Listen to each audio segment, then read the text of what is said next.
కానీ బయట కథ ఏందంటే, AK-47 తీసుకొని మీరు చెప్పిన జాన్ బాబు అలియాస్ అశోక్ కలిసారని. ఆ! హ్మ్. అక్కడ మీకు ఇప్పుడు చెప్పిన ఏ ఆఫీసర్ ఉన్నారో, ఆ ఆఫీసర్ తన ఇన్ఫార్మర్ ద్వారా మీకు గ్రిప్‌లోకి తీసుకొని, హ్మ్. మిమ్మల్ని ఎస్కేప్ చేయించి, హ్మ్.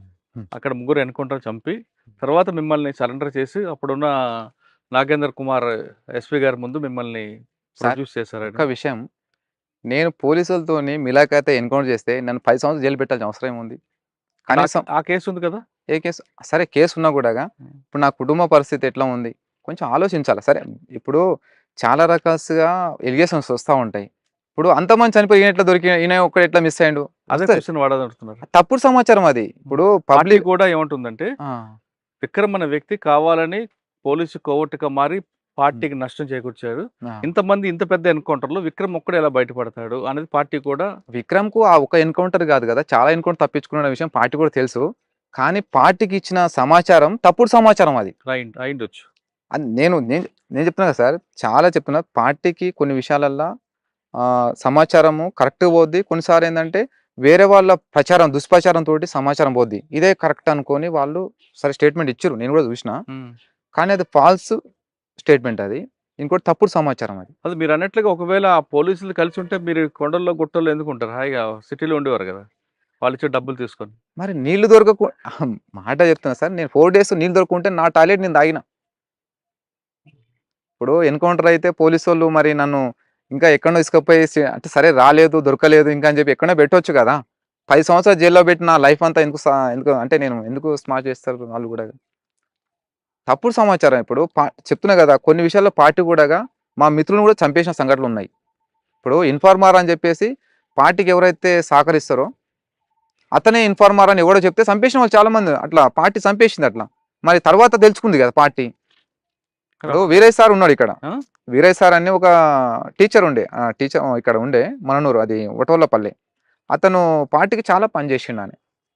పార్టీకి చాలా అంటే ఆయన కనీసం 20 సంవత్సరాలు పార్టీ కోసం పనిచేసిండు. అంటే బయట ఉండి పని జేషిండు. హ్మ్. అక్కడ సుదర్శన్ అనే ఒక జిల్లా కౌంట్ మెంబరు ఎన్‌కౌంటర్‌లో ఆయన దొరికిండు అలా ఆళ్ళ ఇంటి దగ్గర దొరికిండాయన. ఆయన తీసుకుపోయి ఎన్‌కౌంటర్ జేషిర్రు. సుదర్శన్ అన్నని. మరి దొరికింది ఎవరిది వీరయ్య సార్ ఇంటి దగ్గర దొరికిర్రు. మరి వీరయ్య సారే అంటే ఆయననే బాధ్యుడయితాడా? కాదు కదా! ఎట్లా విశ్లేషించాలే గదా! హ్మ్. ఎంక్వైరీ చేయాలి గదా! వీరయ్య సార్‌ని తీసుకుపోయి ఆయన కూర్చోబెట్టి కొడితే ఆయన ఒక్కటేనోడు. నేను 20 సంవత్సరాలు పనిచేసిన పార్టీకి ఏ రోజు ద్రోహం చేయలేదు. ఏ రోజు ఇన్ఫార్మర్ చేయలేదు. హ్మ్. అయితే ఆ ఇంటరాక్షన్ చేసింది ఎవరంటే అదర్ స్టేట్ పర్సన్ అని. ఆయన జగదీష్ అని వేరే అనే ఎంపీ అతను. ఆయనకు తెలుగు సరిగ్గా రాదు. హ్మ్. సరే ఈయననే చేయొచ్చు. ఈయననే ఇన్ఫర్మేషన్ ఇవ్వచ్చు అని చెప్పేసి ఆయన చంపేసిర్రు. తర్వాత మాధవ్ అన్న వచ్చిండు మళ్ళా. అక్కడి నుంచి మాధవ్ అన్న వచ్చిన తర్వాత అసలు ఎంక్వైరీ చేసిన తర్వాత ఆడు మాస్ అయిన వ్యక్తి అంటే చెంచు అతను. పట్టించింది అతను. హుహు. తర్వాత మళ్ళీ అతను తీసుకుపోయి అతను చంపేసింది. మళ్ళీ ఈ వీరయ్య సార్ కుటుంబ సభ్యులకు మా తప్పయింది. మాది క్షమాపణ మళ్ళీ క్షమాపణ కోరిర్రు. మా తప్పయింది. క్షమాపణ కోరితే కదా ఆ కుటుంబానికి నష్టం. ఆ! అదే గదా! అంటే పార్టీ కొన్ని మిస్టేక్‌లు పార్టీ కూడా చేస్తది. అంటే పార్టీని మొత్తం అనొద్దు. కాకపోతే అక్కడ నాయకత్వం ఎవరైతే ఉంటారో వాళ్ళు కొంచెం అవగాహన లేకపోవడము, లేదంటే వాళ్ళు కొంచెం విశ్లేషించకపోవడము తప్పులు జరుగుతాయి. ఇట్లాంటివి. నా విషయంలో కూడా అదే. ఇప్పుడు విక్రమ్ ఎన్‌కౌంటర్ చేసిండనేది ఎవరు దుష్ప్రచారం చేయొచ్చు. అదే కరెక్ట్ అని పార్టీ స్టేట్‌మెంట్ ఇవ్వచ్చు గానీ, నేను చంపితే 10 సంవత్సరాలు జైల్‌లో ఉండాల్సిన అవసరం లేదు. కనీసం ఉండటానికి ఇల్లు కూడా లేదు నాకు. కనీసం అవునబ్బా గవర్నమెంట్ నాకేమైనా ఇచ్చిందంటే అది కూడా లేదు గదా! అవును. నాకు ఇల్లు లేక నేను వేరే వాళ్ళ ఇంట్లో ఉంటున్నా ప్రస్తుతానికి. అంటే మరిప్పుడు ఎన్‌కౌంటర్ చేస్తే నాకు పోలీసులు డబ్బులిస్తారు. తర్వాత నా కుటుంబం సరే నేనంటే జైల్‌లో ఉంటే నా కుటుంబ సభ్యుల కన్నా ఆర్థికంగా సాయం చేస్తది గదా! అవును. అది కూడా లేదు గదా! నాకున్నది 2 ఎకరాల భూమి. దాని మీద నా ఆధారం. కనీసం ఉండడానికి ఇల్లు లేక నేను వేరే పక్క ఊర్లో ఉంటున్నా. తప్పు అది. నేనే ఎన్‌కౌంటర్ చేశాను అనేది మాత్రం తప్పది. ఇప్పుడు బెయిల్ మీద బయటకొచ్చారు. అవును సార్. ఇప్పుడు మీరు ఏం చేయబోతున్నారు నెక్స్ట్?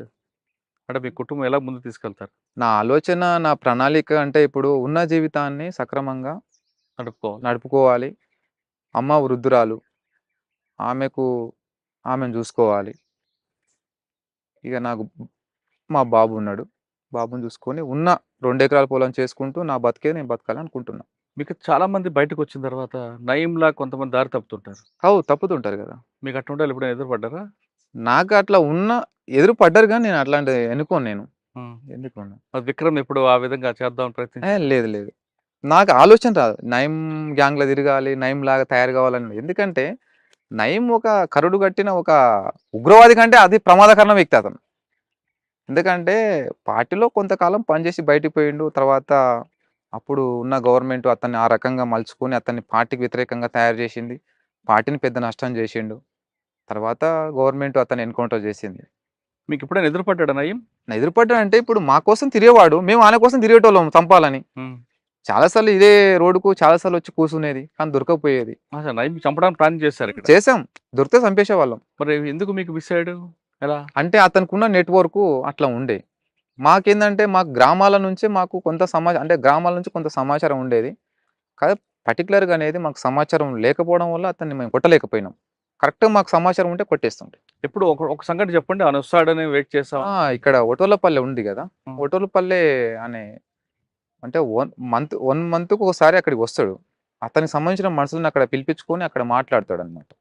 అట్లా మేము ప్లాటూన్ ఎళ్ళినాము. కానీ 2 డేస్ మేము ఆయన కోసం సాంబశివుడు గూడా ఉన్నాడప్పుడు.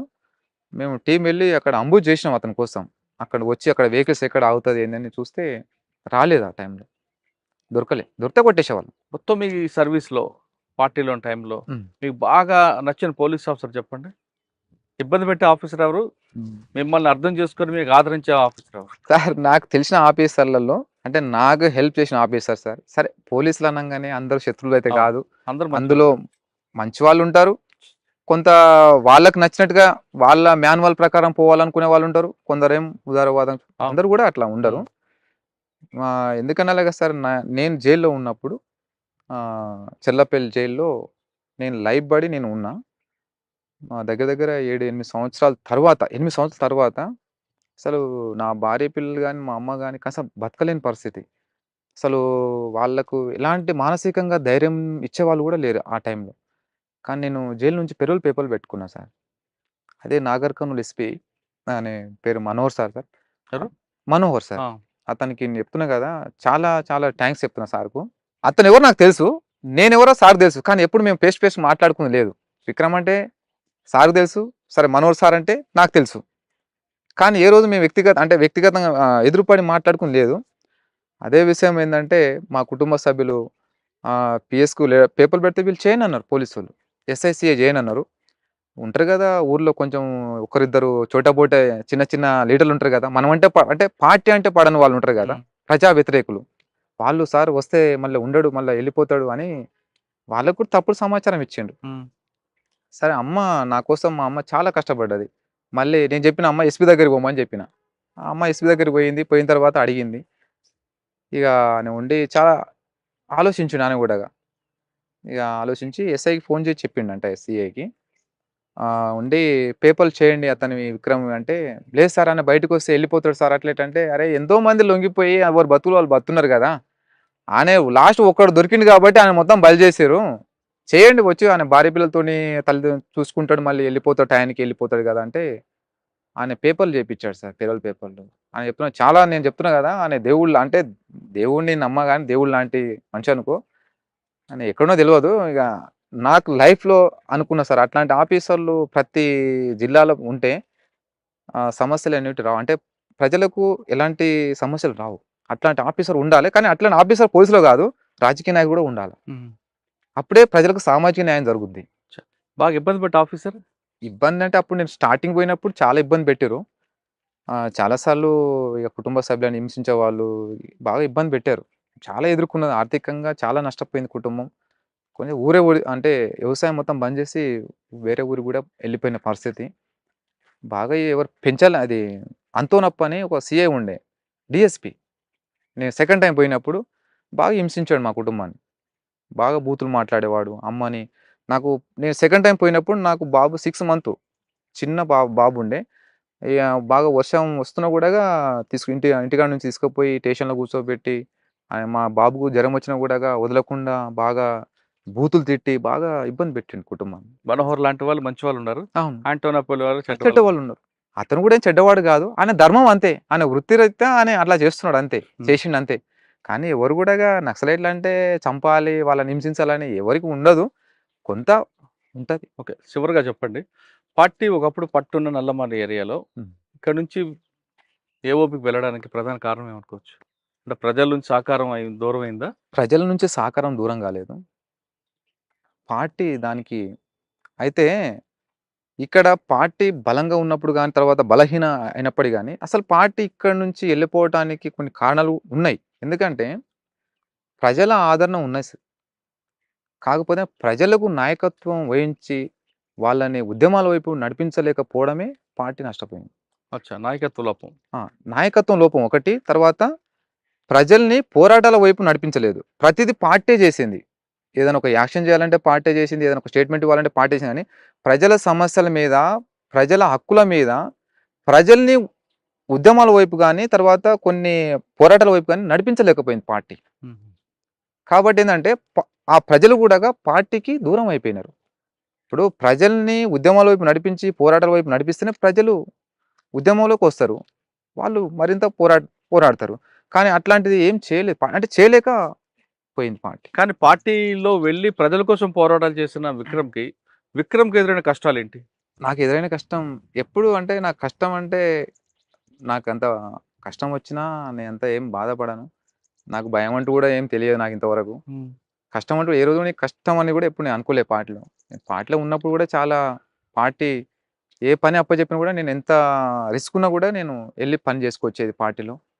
పార్టీ కంటే కూడా నేను చాలా నమ్మకం పార్టీకి. కానీ పార్టీలో మీకు ఏ కష్టాలు ఎదురవ్వలేదు. కష్టాలే ఉంటాయి. అంటే నాకు కష్టం అనిపిస్తలేదు. ఎందుకంటే నేను ఇష్టంతో ఎన్నుకున్న మార్గం కూడా నాకు కష్టం కాదది. అది ఇష్టపడి లోపలికెళ్లారు కదా! కష్టం కూడా అదే ఇష్టమే. గదా! ఇప్పుడు మీరు అడిగేది ఏంటంటే ఇప్పుడు ఈ కష్టం ఎప్పుడు ఎదురగాలంటే మేము ఉన్నదే కష్టం. అంటే మీ ఇష్టం కష్టాలని మేము ఇష్టంతోనే స్వీకరించినాం.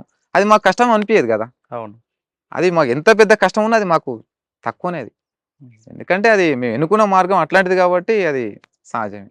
మీరు లోపలికి వెళ్ళిన తర్వాత అశోకంతో కలిసి మీరు చేసిన కార్యక్రమాలు చెప్పండి. నేనెళ్ళిన తర్వాత అశోక్ అన్నకు ఒక కొత్త ఉత్సాహం ఏర్పడ్డదనమాట. ఎందుకంటే అప్పటికి వాళ్ళు ముగ్గురు సింగిల్‌గా ఉండేవాళ్ళు. ఆళ్ళు పార్టీ కార్యక్రమాలు గూడా ఏం చేయకపోయేవాళ్ళు. ఆళ్ళు ఉండేటోళ్ళంతే అక్కడ. నేను ఎళ్లి కలిసిన అశోక్ అన్న అలియాస్ జాన్ బాబు. జాన్ బాబురావు. హ్మ్. నేను పోయి కలిసిన తర్వాత వాళ్ళకు కొత్త ఉత్సాహం వచ్చిందనమాట. సరే అంటే ఈయన నాకు అంటే ఒక విక్రమ్ బలం ఉంది. ఈయన బలం ఉంది అనగా. తర్వాత అక్కడ కొంతకాలం వరకు మేము నిశ్శబ్దంగా ఉన్నాము. తర్వాత అక్కడ ఆదివాసీ ప్రజల మీద, అక్కడ మత్స్య కార్మికుల సమస్యల మీద పోరాటం చేసినాం మనం. అంటే ఏ విధమైన పోరాటం అనుకున్నప్పుడు, ఇప్పుడు అక్కడ ఆదివాసీ ప్రజలు ఒకప్పుడు నక్సలైట్ పార్టీ బలంగా ఉన్నప్పుడు అక్కడ వ్యవసాయం చేసుకొని జీవించేవాళ్ళు. హ్మ్. కానీ ఈరోజు వ్యవసాయం అనేది బంద్ చేసి ఒక సారా మాత్రం అమ్ముకొని బతుకుతున్నారక్కడ. కానీ గిరిజనేతలు ఉండరు గదా! వాళ్ళు వేరే దగ్గర నుంచి ఇక్కడ తండలలోకొచ్చేసి అంటే గుడెలకొచ్చేసి వీళ్ళ భూములు మొత్తం వాళ్ళు ఆక్రమించుకొని వాళ్ వీళ్ళు భూమి యజమానులు వీళ్ళయిపోయినారు. వాళ్ళు కింద పని చేసేటోళ్ళలాగా అయిపోయారన్నమాట.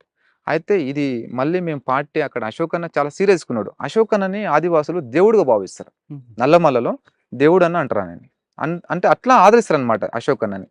అట్లా అశోక్ అన్న మేమున్నప్పుడు వాళ్ళ సమస్యల మీద చాలా సాల్వ్ చేసినాము. తర్వాత అక్కడ కృష్ణా రివర్ మొత్తం గూడాగా ఎవరు మత్స్య కార్మికులుంటారు సార్ అక్కడ. వాళ్ళ సమస్యలు చాలా ఉండేటివి. వాళ్ళు పార్టీ దృష్టికి తీసుకొచ్చారు చాలా సార్లు.